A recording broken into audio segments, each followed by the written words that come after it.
اگر ہم تفسیر میں جائیں تو اس آیت کے تحت مفسرین کرام نے کچھ اشارے بھی کیے ہیں. مثلا حضرت آدم کے متعلق مفسرین فرماتے ہیں کہ حضرت آدم پر ہر مہینے چاند کے تاریخ سے 13, 14, 15 جسے ایام 20 کہا جاتا ہے ان کے روزے رکھنا فرض تھے. حضرت موسیٰ علیہ السلام کی قوم پر عاشورہ کا روزہ رکھنا, ہفتے کا روزہ رکھنا اور اس طرح کچھ اور ایام تھے جن کا روزہ رکھنا فرض تھا.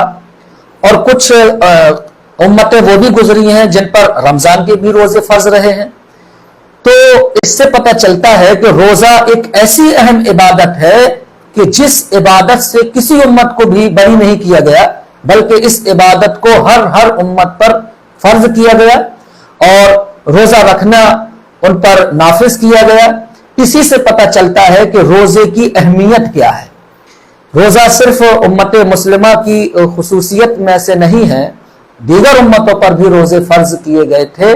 یہ اور بات ہے کہ اس کی کیفیت الگ رہی ہو.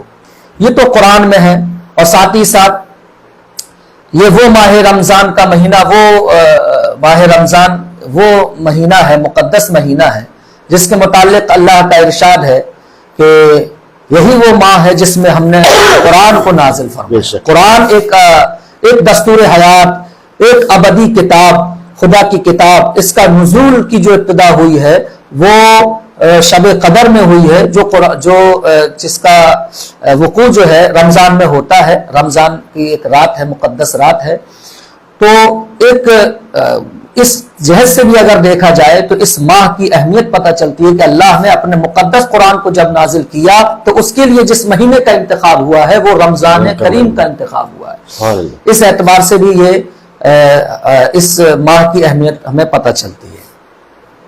اب رہی بات یہ کہ روزہ رکھنے کے کیا فضائل ہو سکتے ہیں, ہے قرآن حدیث میں, تو اصل میں اگر تفصیل میں جایا جائے تو دفتر کے دفتر حضور درکار ہوں گے, لیکن چند جو احادیث میں ابھی میرے ذہن میں ہیں میں ان کو گوشے گزار کرنا چاہوں گا اور ناظرین سے گزارش کروں گا کہ وہ ضرور سنیں اور سن کر روزے کی اہمیت بھی جو ہے معلوم کریں, اور رمضان میں روزوں کی تیاریاں بھی اسی کے پس منظر میں, اسی کے یہ جو فضیلتیں ہیں اصل میں ہمیں اندر سے تحریک دیتی ہیں اور ہمیں اس طرف لے جاتی ہیں تاکہ ہم اللہ کی عبادت میں ان فضیلتوں کو دیکھ کر اور دل لگا کر اللہ کی عبادت کریں. سب سے پہلی فضیلت حدیث کی روشنی میں عرض کرتا ہوں کہ آقا علیہ السلام کا ارشاد ہے کہ جو بندہ ایک روزہ رکھتا ہے تو ایک روزے رکھنے پر اللہ اس کو یہ اجر دیتا ہے کہ بندے اور جہنم کے درمیان اتنی دوری اللہ تعالیٰ فرما دیتا ہے جتنی دوری کے 70 سال کی مسافت کے درمیان ہوتی ہے. ایک بندہ 70 سال جو سفر طے کرتا ہے تو اس میں جتنی دوری ہوتی ہے اتنی دوری اللہ بندے اور جہنم کے درمیان فرما دیتا ہے. یہ بہت بڑی بات ہے.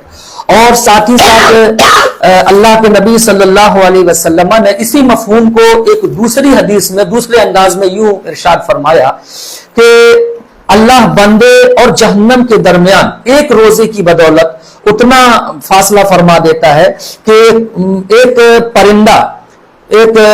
پرندہ جسے حضور نے حدیث میں کوے کا بچہ اپنی بچپن کے عالم میں اگر پرواز شروع کرے اور پھر وہ پرواز کرتا ہوا بوڑھا ہو جائے اور بوڑھا ہو کر مر جائے تو اس درمیان وہ جتنی مسافت طے کرے گا اللہ ایک روزے کے بدلے میں جہنم اور اس بندے کے درمیان اتنی مسافت دور کر دیتا ہے, اتنی دوری پیدا کر دیتا ہے.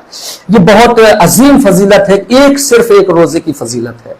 اور آقا علیہ السلام ایک دوسری حدیث میں ارشاد فرماتے ہیں کہ بندہ جب صبح کی حالت میں روزے کی حالت میں جب صبح کرتا ہے تو آسمان دنیا کے جو فرشتے ہوتے ہیں وہ فرشتے آسمان دنیا کے دروازے اس کے لیے کھول دیتے ہیں اور صبح سے لے کر غروب آفتاب تک اس بندے کے لیے مغفرت کی دعائیں کرتے ہیں. اب ایک قدسی ہے اور معصوم ان کی زبان ہے, معصوم الفاظ ہیں, ان کے معصوم ہاتھ اٹھ رہے ہیں اور وہ ایک بندے کے حق میں ایک روزے رکھنے پر صبح سے لے کر شام تک جو ہے اس کی مغفرت کی دعائیں کرتے رہتے ہیں. تو یہ تو حضرت دنیا میں ایک کہہ لیجئے, آخرت میں اس کا جو اجر ہے وہ اتنا عظیم ہے کہ حدیث پاک میں آتا ہے کہ قیامت کے دن جنت کا ایک خاص دروازہ ہے جس کو حدیث میں ریان نام سے موسوم کیا گیا ہے.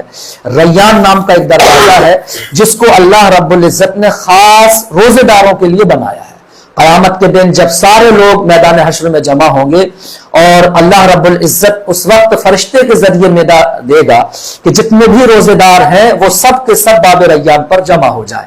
سب کے سب باب ریان پر جمع ہوں گے اور انہیں وہاں سے ایک استقبال کے انداز میں اور بڑے احترام سے عزت کے ساتھ انہیں باب ریان سے جنت میں داخل کیا جائے گا اور پھر وہ دروازہ دوسروں کے لیے ہمیشہ کے لیے بند ہو جائے گا. کسی اور کو اس میں داخل ہونے کی اجازت نہیں ہوگی. بس صرف اور صرف جو روزے دار ہوں گے وہی باب ریان سے داخل ہوں گے. اور آخری میں اگر میں کہوں کہ جس پر ساری فضیلتیں آ کر حضرت منتہی ہو جائیں اور اس کے بعد شاید کوئی فضیلت، شاید کیا یقینی طور پر کوئی فضیلت اس کے آگے باقی نہ رہے، وہ یہ ہے کہ حدیث قدسی ہے. آقا علیہ السلام ارشاد فرماتے ہیں کہ اللہ ارشاد فرماتا ہے الصوم لی وانا اجزا بہ، کہ بندہ جب کوئی نیکی کرتا ہے تو ایک نیکی کا جو بدلہ ہوتا ہے وہ 10 گنا سے لے کر 700 گنا تک اللہ دیتا ہے. لیکن جب روزے کی بات آتی ہے تو آقا علیہ السلام فرماتے ہیں کہ روزے کے متعلق اللہ ارشاد فرماتا ہے کہ روزہ خاص بندہ میرے لیے رکھتا ہے اور میں خود اس روزے دار کی جزا بن جاتا ہوں. یعنی روزے دار دیگر ایام اور دیگر جو نیکیاں ہیں اس میں ثواب ملتا ہے، لیکن اس روزہ جو رکھتا ہے اس میں خود مولا روزے دار کو مل جاتا ہے. مجھے نہیں لگتا کہ اب بندے کے لیے اس سے بڑی بھی کوئی فضیلت ہوگی کہ خود اسے مولا مل جائے. اور جس سے مولا مل گیا، کائنات کی اب وہ کون سی شے ہے جو اس کی دسترس سے باہر ہو سکتی ہے؟ جس کا خدا ہو جائے تو ساری خدائی اس کی ہے، ساری کائنات اس کی ہے، جنت اس کی ہے، جنت کی بہاریں، جنت کے باغات، جنت کے محل، سب کچھ اسی کا ہے اگر مولا مل جائے. لہٰذا یہ جو فضائل عرض کیے گئے ہیں ناظرین کرام، حضرت کے وسیلے سے میں یہ بات عرض کرنا چاہتا ہوں کہ یہ جو فضائل صرف اس لیے بیان کیے جا رہے ہیں تاکہ جب رمضان کریم کا جو مہینہ بالکل قریب مہمان بن کے سایہ فگن ہونے جا رہا ہے، ہم اور آپ وقت نکال کر کوئی عذر نہ کر کے رمضان کے پورے مہینے روزہ رکھنے کا اہتمام کریں، خود اہتمام کریں اور اپنے بچوں کو بھی رمضان کے روزے رکھنے کی ترغیب دلائیں. جو بچے بالغ ہو گئے ہوں ان پر تو آپ جبر کریں، زبردستی انہیں رکھوائیں. جو بالغ نہ ہوئے ہوں اور روزہ رکھ سکتے ہوں تو فقہا فرماتے ہیں ان کو بھی روزے کی ترغیب کے لیے روزہ رکھنے کی ترغیب دی جائے. اللہ کے رسول نے یہ بھی فرمایا رمضان کا پہلا عشرہ رحمت ہے، دوسرا مغفرت ہے اور تیسرا جہنم سے نجات کا ایک ذریعہ ہے. سبحان اللہ سبحان اللہ. تو پہلے 10 دن جو ہوتے ہیں عشرہ اسی کو کہا جاتا ہے. تو اس 10 دنوں میں رحمتوں میں نہائے اللہ کی ہم، اور اس کے 10 دن جو بیچ میں آتے ہیں اس میں مغفرت تلاش کریں، اللہ سے مغفرت مانگیں، جہنم سے آزادی مانگیں اس میں، اور جو آخری 10 دن ہوتے ہیں اس میں جہنم سے نجات مانگے. اور ناظرین، اللہ کے رسول صلی اللہ علیہ وسلم نے ارشاد فرمایا کہ اگر میری امت کو معلوم ہو جائے کہ رمضان کیا ہے تو میری امت تمنا کرے کہ کاش پورا سال رمضان ہو. سبحان اللہ. اور ایک حدیث میں اللہ کے رسول نے ارشاد فرمایا کہ جس نے رمضان کی آمد پر خوشی کا اظہار کیا اور اس کے جانے پر غم کا اظہار کیا، اللہ پر واجب ہے کہ اس کو جنت عطا فرمائے. یعنی اللہ کے ذمہ کرم پر ہے کہ اس کو جنت عطا فرما دے. اور میں اس پہ حضرت ایک بات اور ایڈ کرنا چاہوں گا کہ صرف بندہ نہیں بلکہ رمضان کا مہینہ وہ مہینہ ہے کہ جب یہ رخصت ہوتا ہے تو بتایا حدیث میں آیا ہے کہ زمین اور آسمان روتے ہیں، فرشتے روتے ہیں، ملائکہ روتے ہیں، اس لیے کہ یہ مصیبت کو اور یہ بھی ایک پہلو حضرت اس کا آپ ملاحظہ کریں کہ زمین اور آسمان کیوں رو رہے ہیں. آخر نہ انہوں نے روزہ رکھنا ہے نہ وہ مکلف ہے روزہ رکھنے کے، وہ اس لیے رو رہے ہیں کہ امت مصطفیٰ سے ایک ایسا مہینہ رخصت ہو رہا ہے جس میں یہ امت کو اللہ تعالیٰ خاص طور سے رحمتوں سے نوازتا ہے. تو یہ ان کا رونا بھی خاص صرف امت رسول اللہ کی نسبت سے ان کا رونا ہے. تو ماشاءاللہ ماہ مبارک میں نفل کا ثواب فرض برابر کر دیا جاتا ہے، فرض کا ثواب 70 گنا کر دیا جاتا ہے اس مہینے میں. یعنی یہ مہینہ نیکیاں کمانے کا مہینہ ہے، اس میں جتنا ہو سکے زیادہ سے زیادہ ہم نیکیاں کمائیں. اگر ہم رمضان کے علاوہ کوئی نیکی کرتے ہیں تو اس میں ایک نیکی کا ثواب لکھا جاتا ہے، لیکن اگر رمضان میں وہی نیکی کرتے ہیں تو اس کا 70 گنا ثواب لکھا جاتا ہے ہمارے نامہ اعمال میں. لیکن کچھ لوگ ایسے ہیں کہ اس ماہ مبارک میں بھی روزہ نہیں رکھتے ہیں، تراویح نہیں پڑھتے ہیں،